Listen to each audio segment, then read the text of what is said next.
कैसा आता है ध्यान रखना, ठीक है। पहले समझ लो फिर लिखो। क्या होता है जब कोई भी धातु मेटल से क्रिया करती है? तो इसका आंसर है जब कोई भी धातु किससे एसिड से क्रिया करती है। एसिड है ना।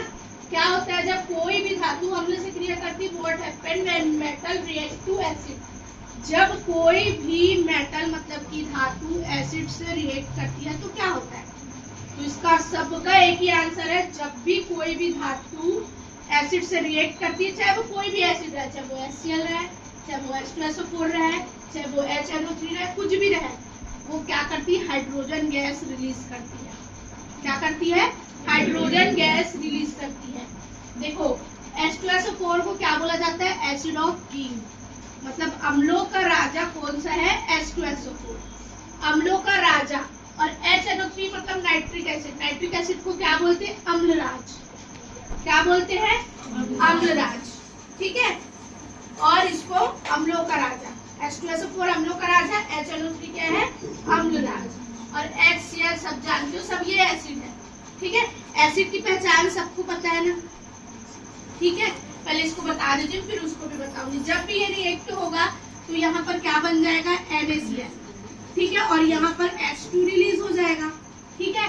अब तुम लोग बोलोगे मैम यहाँ पर तो हाइड्रोजन एक ही है, आप 2 लिखे हो, ठीक है। तो उसको इक्वेशन को बैलेंस करना पड़ता है, तो वो बैलेंस करोगे तब होगा।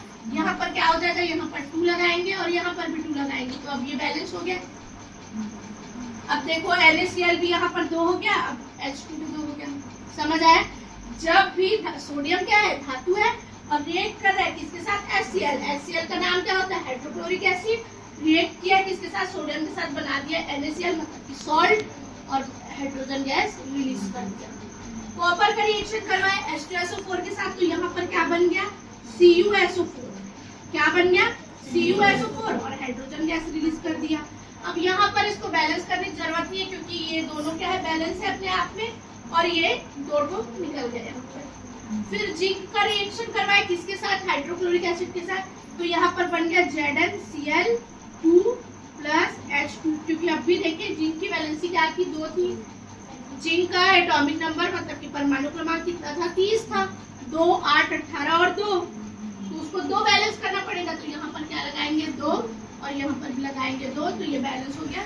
Zn, ये इसमें लगाते, एक सेकेंड, यहाँ पर ये देख लो, यहाँ पर H2 2 ठोक हो गया और Cl2 भी हो गया, तो ZnCl2। और ये क्या हो गया? H2। सबको पता है ना जिंक का एटॉमिक नंबर होता है 30, और ये डिवाइड होता है 2, 8, 18 और 2 में, तो इसको बस देगा वो। और Cl का कितना रहता है? 1 रहता है। क्रॉस हुआ तो क्या बन गया? Zn, और ये Cl कितना हो गया? 2, बन गया ZnCl2, और यहाँ पर हाइड्रोजन गैस रिलीज हुआ। समझ आया? फिर Ag का रिएक्शन, Ag मतलब सिल्वर, सिल्वर मतलब चांदी। चांदी का रिएक्शन किससे करवाया? नाइट्रिक एसिड से। जब चांदी का रिएक्शन नाइट्रिक एसिड से कराया तो यहाँ पर क्या बन गया? AgNO3, और क्या निकल गया? यहाँ पर क्या निकल गया? H2 gas. इसको भी बैलेंस करने की जरूरत है, तो यहाँ पर लगा दो 2, यहाँ भी 2 लगा दो, तब यहाँ पर क्या बनेगा? यहाँ 2 ले रहे, ये भी 2 हो गया ना। जो सामने का रहता है वो पूरे के लिए रहता है, और जो पीछे का रहता है सिर्फ उसी के लिए रहता है। ये 3 है ना, ये सिर्फ ऑक्सीजन को रिप्रेजेंट कर रहा है। किसको रिप्रेजेंट कर रहा है? सिर्फ ऑक्सीजन को, ठीक है। ऑक्सीजन क्या है? 3 है यहाँ पर, लेकिन ये पूरा यहाँ पर H2 है, N2 है, और ऑक्सीजन भी 2 है, और इससे इंटू हो गया 6 हो गया। और इसको बैलेंस करने के लिए ये 2, तो ये क्या बन गया? 2 AgNO3, और यहाँ पर क्या हो गया? और AgNO3 भी कैसे बना बताओ? ये Ag का एटॉमिक नंबर कितना होता है? 47, डिवाइड होता है 2, 8, 18, 18, और क्या देखो ये 36 हुआ, और ये कितना हो गया? 46, और 1 बचा, तो ये क्या हो गया? 47। और इसके साथ क्या है? NO3 है, तो NO का भी तुम लोग को पता है। NO का N का कितना रहता है? 5, क्योंकि 4 में नाइट्रोजन भी है, ऑक्सीजन भी है, तो किसको लेंगे? नेगेटिव में ऑक्सीजन को लेंगे, क्योंकि इसका -3 रहता है, इसका -2 रहता है। अब इसका -2 × 3, 3 है करके, तो क्या हो गया? -6, और ये 5। तो जब क्रॉस होगा मतलब वो माइनस होगा तो 1 बचेगा नहीं, तो इसकी भी वैलेंसी क्या हुई? NO3 की 1, क्रॉस हुआ, बन गया AgNO3। समझ आया? प्लस ये H2, समझ आया? तेरे का आ रहा है नहीं बोलना। फिर यहाँ पर Fe, फिर यहाँ पर बना दिया FeSO4। अब इसको तो अभी बताई थी मैं, बोर्ड में बताने की जरूरत ही है ना वैसे, ठीक है। यहाँ पर फिर क्या बन गया, H2 बन गया। फिर यहाँ पर क्या बन गया, FeCl2 फेरिक क्लोराइड, और यहाँ पर H2। समझ आया तुम लोग को? क्या होगा जब भी, हाँ ये बैलेंस करने के लिए, ठीक है। देखो जब भी कोई केमिकल रिएक्शन होगा किसके साथ, धातु और अम्ल के साथ, तो हमेशा हाइड्रोजन गैस रिलीज होगा। और ये देखो यहाँ पर इससे रिएक्शन हुआ तो ये बना, इससे रिएक्शन हुआ तो ये बना।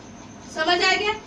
अगर तुम्हारे पेपर में कोई भी एग्जांपल दे, हमको उससे मतलब नहीं है, तुमको ये समझ आ गया कि हमको हाइड्रोजन गैस रिलीज करना और जो भी बचेगा उसको ऐसे बैलेंस ही करना, तुम्हारा ये बन जाएगा।